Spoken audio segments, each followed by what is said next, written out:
इसलिए हमें ये ध्यान रखना है कि जो स्पोर्ट्स में जो इंजरी होती है उसमें एक्यूट इंजरी और क्रॉनिक इंजरी, इनके दोनों के अलग अलग तरीके के ट्रीटमेंट है।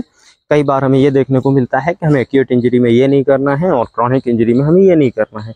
तो हमें कब कौन सी चीज़ कहाँ करना है अप्लाई, तो वो हम आपको वीडियो में आगे बताएंगे। इनकी समस्या होती क्या है, जो टिबिया बोन पे हमारे फ्रंट साइड, लेटरल साइड या इनर साइड जो पेन आता है उसको हम कैसे ठीक करें, और हम कौन सी गलतियां कर देते हैं जिसकी वजह से शिन पेन जो है कम होने की जगह और बढ़ जाता है, तो उसको हमें रिकवर कैसे करना है।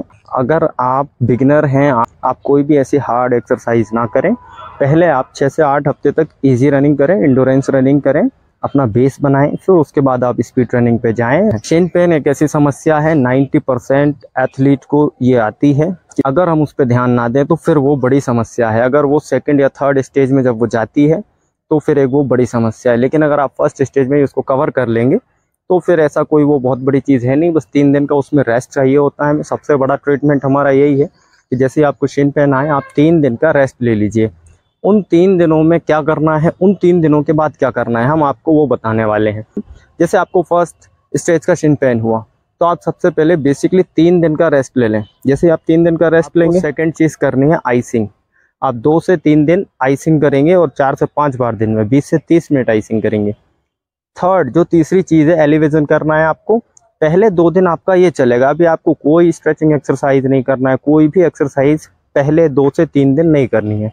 जैसे ही आप 2 से 3 दिन में आपकी स्वेलिंग कम हो जाएगी, जो शिन बोन का और आपका जो टेंडन्स और मसल्स की जो स्वेलिंग होती है वो कम हो जाएगी, तो फिर आप करेंगे एक्सरसाइज। तो वो एक्सरसाइज भी आपको बताएंगे। साथ शिन पेन आता क्यों है, हम ये सारे कारणों पे भी बात करेंगे। शिन पेन का सबसे पहला जो कारण है आपका वार्म अप ना करना। आप वर्कआउट से पहले वार्म अप नहीं करते हैं, कूल डाउन सही तरीके से ना करना है। हमारा शूज़ गलत तरीके का आप शूज़ यूज़ करते हैं, अच्छा शूज़ पहनते हैं तो वो 6 महीने में उसकी सर्विस लगभग पूरी हो जाती है। शूज़ ख़राब हो, फटे या ना फटे, लेकिन उसकी जो सर्विस होती है वो ख़त्म हो जाती है। जो यहाँ पे जो प्रेशर पड़ता है वो हमारी शिन बोन पे आने लगता है, या फिर ऑलरेडी आप पहले से ही गलत शूज़ को लेकर रनिंग कर रहे होते हैं। शिन पेन होने का तीसरा जो बड़ा कारण है वो है ओवर यूज़। ओवर यूज़ से मतलब जैसे कि हम लगातार कुछ दिनों से 5 किलोमीटर हमारी रनिंग कर रहे हैं, या हम बिगिनर हैं, हमने 2 किलोमीटर 3 किलोमीटर से रनिंग स्टार्ट किया, हम क्या करते हैं अचानक से उस वर्कआउट को बहुत ज़्यादा कर देते हैं। जैसे कि 2 किलोमीटर करने वाला बंदा अगले ही दिन 6 किलोमीटर रनिंग करने लग जाए, या 5 किलोमीटर रनिंग करने वाला बंदा अगले ही दिन 15 किलोमीटर रनिंग मार दे। चौथे कारण की बात करेंगे तो आपकी डाइट आती है, और डाइट एक ऐसा कारण है कि ये अगर आप सही से फॉलो नहीं करते हैं तो शिन पेन के साथ साथ आपको बहुत सारे तरीके की समस्याओं का सामना करना पड़ेगा, और साथ ही साथ आपका अपना परफॉर्मेंस भी ज़्यादा अच्छे से इम्प्रूव नहीं होगा। तो हमें ध्यान ये रखना है, डाइट सही मात्रा में लेना है, जिसमें हमें ध्यान रखना होता है 6 कंपोनेंट्स का। 3 हमारे मैक्रो होते हैं और कुछ 3 हमारे माइक्रो। मैक्रो में आते हैं कार्बोहाइड्रेट, फैट और आपका प्रोटीन। माइक्रो में जो आएंगे आपके वो 3 आएंगे, विटामिन, मिनरल्स और वाटर। तो इनका हमें थोड़ा बैलेंस बना के रखना होता है, इन्हें हमें सही मात्रा में लेना होता है। तो शिन पेन की जो समस्या है वो कैल्शियम की कमी से और विटामिन D3 की कमी से भी हो सकती है आपको। चौथा जो कारण है आपका पानी की कमी। आपको पूरे दिन भर में जो वाटर लेना है उसका वाटर का जो इंटेक होगा आपका 5 से 6 लीटर के बीच में होना चाहिए। अगला जो कारण है हार्ड सरफेस पर रनिंग करना। जैसे कि आप ये देख रहे हैं, ये सीमेंटेड सरफेस, या कई बच्चे डामर रोड पर रनिंग करते हैं। तो आप जो करते हैं लंबे टाइम से रोड रनिंग कर रहे होते हैं, या हार्ड सरफेस पे आप हार्ड एक्सरसाइज कर लेते हैं, उसकी वजह से भी शिन पेन देखने को मिलता है। इसके बाद जो अगला कारण है वो है आपका ओवरवेट होना, मोटापा होना। मोटापा होने की वजह से भी आपको शिन पेन की समस्या देखने को मिलती है। एक और रीज़न है फ्लैट फुट का होना। अगर आपका फ्लैट फुट है तो आपको शिन पेन की समस्या हो सकती है। ये तो हो गई हमारे कारणों की बात। अब हम बात करते हैं इसको हमें किस प्रकार से रिकवर करना है। जैसे आपको पता चलता है आपको फर्स्ट स्टेज या सेकंड स्टेज का शिन पेन है, तो सबसे पहले आप ध्यान रखेंगे प्राइस का। पी से करना है आपको प्रोटेक्शन, आपको जो चोट लगी है उसको प्रोटेक्ट करें। सेकंड आपका आर यानी कि रेस्ट करना है आपको। हमें अगला जो वर्ड है हमारा वो है आई से करना है आइसिंग। पहले दिन से हमें आइसिंग करनी है, और 2 दिन 3 दिन हम लगातार आइसिंग करेंगे, दिन में 4 से 5 बार 20 से 30 मिनट करेंगे। वो जो वर्ड है आपका सी यानी कंप्रेशन। तो कंप्रेशन यानी दबाव। हमें कब तरीके से क्रैप बैंडेज आता है, आपको यहाँ शिन पेन पे दर्द है तो आप यहाँ क्रैप बैंडेज का यूज़ कर सकते हैं, या आप नी कैप जो आते हैं हमारे वो यूज़ कर सकते हैं, या लॉन्ग वाले जो लंबे वाले मोजे सॉक्स जो होते हैं आप उनका भी यूज़ कर सकते हैं। ई यानी एलिवेशन, तो एलिवेशन का हमें यूज़ पहले दिन से करना है, पहले दिन से लेके जब तक हमारा शिन पेन रिकवर नहीं हो रहा है और जब तक हमारा वर्कआउट ख़त्म नहीं हो रहा है, ये हम लगातार करते रहेंगे। आइसिंग और एलिवेशन ये हम लगातार करते रहेंगे। ये 5 का फॉर्मूला आपको याद रखना है। तो चलिए अब हम आपको बता, रिकवर हो रहा है, उसकी सॉइलिंग कम हो गई है, तो आप हल्की हल्की स्ट्रेचिंग स्टार्ट करें। फिर दीवार की मदद से स्ट्रेचिंग करना है। किस प्रकार आप देख लेंगे, हमें इस तरीके से खड़े हो जाना है। समथिंग 1 फीट का डिस्टेंस लेके दोनों हाथों को आप ऊपर रख लें और एक पैर को बेंड करें, इस वाले पैर को उसके अपोजिट वाले को दीवार पे ले जाएं और उसके पंजे को इस प्रकार फंसा लें। और अब आप जब सीधा हो जाएंगे तो आप देखेंगे काफ मसल्स पे काफ़ी अच्छा स्ट्रेच फील होगा। आपको हल्के हल्के लेफ्ट वाले की टोस को उठाएं और राइट आपका वॉल पे है, तो काफ मसल्स पे काफ़ी अच्छा स्ट्रेच फील करेंगे आप। से 10 सेकेंड आप इसको होल्ड करके रखें, फिर चेंज कर लें, फिर अगले पैर को फंसाएं कुछ इस प्रकार से जैसे आप देख रहे हैं। और ये आप करेंगे 10-10 बार दोनों पैरों का इस प्रकार से। तो इस एक्सरसाइज को हमें दोनों पैरों की 10-10 बार करना है, 5 से 10 सेकेंड होल्ड के साथ।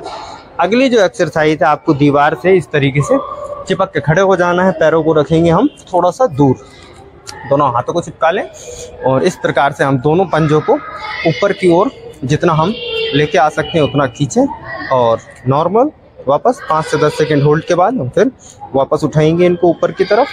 और शिन बोन की फ्रंट साइड हमें यहाँ पे काफ़ी अच्छा स्ट्रेच फील होगा आपको। फिर से आप पलट के खड़े हो जाएंगे, हाथों को ऊपर रख लेंगे। समथिंग आप 8 से 12 इंच के डिस्टेंस के साथ जो आपको कंफर्टेबल लगे, हाथों को ऊपर रखते हुए आपको टोस पे खड़े होना है और फुल स्ट्रेच आप हो जाएगी काफ़ी अच्छे से।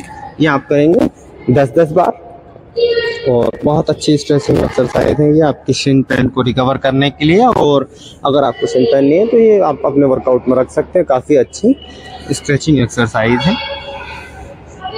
ये भी आपको 10 बार करनी है। आपको जो ड्रिल लेना है ये आप अपने वार्म अप में और कूल डाउन में रख सकते हैं इन ड्रिल्स को। तो ये ताड़ासन की मुद्रा में। और अब हमें करना है, चलना है आगे की तरफ। जो हम पैर बढ़ाएंगे उसमें हमारा घुटना लॉक रहना चाहिए, मुड़ना नहीं चाहिए इस प्रकार से। इसको हम लॉक रखेंगे। हम ग्रॉइन जो हमारा पेल्विक जॉइंट है इससे बढ़ाएंगे और हमें सामने की तरफ देखना है, नीचे की तरफ नहीं देखना है।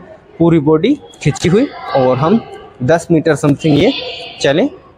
ये हमें करना है 3 बार, 10-10 मीटर के डिस्टेंस के साथ करेंगे। अगली जो एक्सरसाइज है आपको हील पे करना है, एड़ी पे करना है। पंजे को उठा हुआ रखेंगे, सेम वही हमारा घुटना लॉक होगा। इसको हम मोड़ेंगे नहीं, इस प्रकार दोनों कंधे खींचे हुए सामने की तरफ देखेंगे हम इस प्रकार। और पूरे पंजे ऊपर की तरफ खींचे हुए रखें और काफ़ी अच्छा स्ट्रेच आप फील करेंगे। ये भी आपको 10 मीटर करना है। 10 मीटर करेंगे आप इनको और 10 मीटर की समथिंग रिकवरी लेंगे। आप 20 मीटर भी कर सकते हैं, लेकिन आप बिगिनर्स हैं तो आप 10 मीटर करें। तो इस प्रकार से आप खड़े हो जाएं या नॉर्मल इस प्रकार से रख लें पैरों को। पहले आप पंजों के बल खड़े हो जाइए और कुछ सेकंड होल्ड रखिए, फिर आप मुद्रा को चेंज करेंगे इस प्रकार। गुड। इस प्रकार से आपको 10 से 20 बार करना है, 5 सेकंड होल्ड के साथ। इस तरीके से बैठ जाना है। अब आप करेंगे दोनों टोस को बाहर की तरफ इस प्रकार बाहर की तरफ ले जाएं, 5 सेकंड होल्ड, 5 से 10 सेकंड होल्ड रख सकते हैं। फिर अंदर की तरफ खींचें इनको, एक बाहर की तरफ इस प्रकार से आप करेंगे। और ये दोनों पैरों से 10-10 बार करेंगे आप। ये शिन पेन के लिए काफ़ी अच्छी रिहैबिलिटेशन एक्सरसाइज है। जो इसी में आप एक पैर को बाहर की तरफ, एक पैर को अंदर की तरफ कर सकते हैं। ये भी आप 10 बार कर सकते हैं। गुड। अगली जो एक्सरसाइज है वो आपको करना है इन टोस को। अगर आपको एंकल पेन है तो ये उसमें भी काफ़ी ज़्यादा हेल्पफुल है। इसको राउंड कराएं आप टोस को। गुड। और शिन पेन में भी आपको ये लेना है। 10 बार आप इस तरफ, 10 बार ये उस तरफ आप करेंगे इनको। जो हमारे रेजिस्टेंस बैंड होते हैं आप इनको फंसा लें यहाँ पे और इसको अंदर की तरफ खींचने की कोशिश करें। आपके पास ये ना हो तो आप टॉवेल भी ले सकते हैं। इस प्रकार से आप खींचेंगे, 5 से 10 सेकेंड होल्ड और फिर छोड़ देंगे। ये आप करेंगे 10 बार, दोनों पैरों का 10-10 बार करेंगे आप। में ध्यान ये रखना है, पेन स्टार्ट हुआ, ताज़ा शिन पेन है, तब आप कोई स्ट्रेचिंग एक्सरसाइज नहीं करेंगे, इस पे कंप्रेशन नहीं देंगे, कोई मालिश नहीं करेंगे। आप सिर्फ रेस्ट, एलिवेशन और आइसिंग। अगले जब आपको 2 से 3 दिन हो जाएं, आपको ले लेना है सरसों का तेल। सरसों के तेल में कुछ लहसुन की पोती मिला लें कुछ मेथी दाने उसमें मिलाकर उसको बॉईल कर लें, उसको ठंडा करके वापस उसी बोतल में रख लें। अब आपको डेली क्या करना है, सुबह सुबह की जो धूप होती है हमारी, उसमें जाके 15 से 20 मिनट आपको बैठना है, उस ऑयल को लेना है और पूरी शिन बोन की, साथ ही साथ आप एंकल और थाई की भी मसाज कर लें उसके साथ। और एक काला कपड़ा ले लेना है आपको, वहाँ पे उस कपड़े को डाल दें और जब आपकी मालिश हो जाए फिर पैरों को आप धूप में करके 10 से 15 मिनट धूप में बैठे रहें। इससे आपकी पैरों की काफ़ी अच्छी सिकाई हो जाएगी और विटामिन D3 की पूर्ति भी हो जाएगी आपकी धूप से। और आपको लेना है 15 दिन समथिंग कैल्शियम के टैबलेट। एक आपको लेना है विटामिन C का टैबलेट, जिसे लिम्सी आता है मार्केट में। अगर आपको शिन पेन ज़्यादा है, रिकवर नहीं हो रहा है इन सब के बाद भी, तो आप एक बार डॉक्टर को ज़रूर दिखा लें।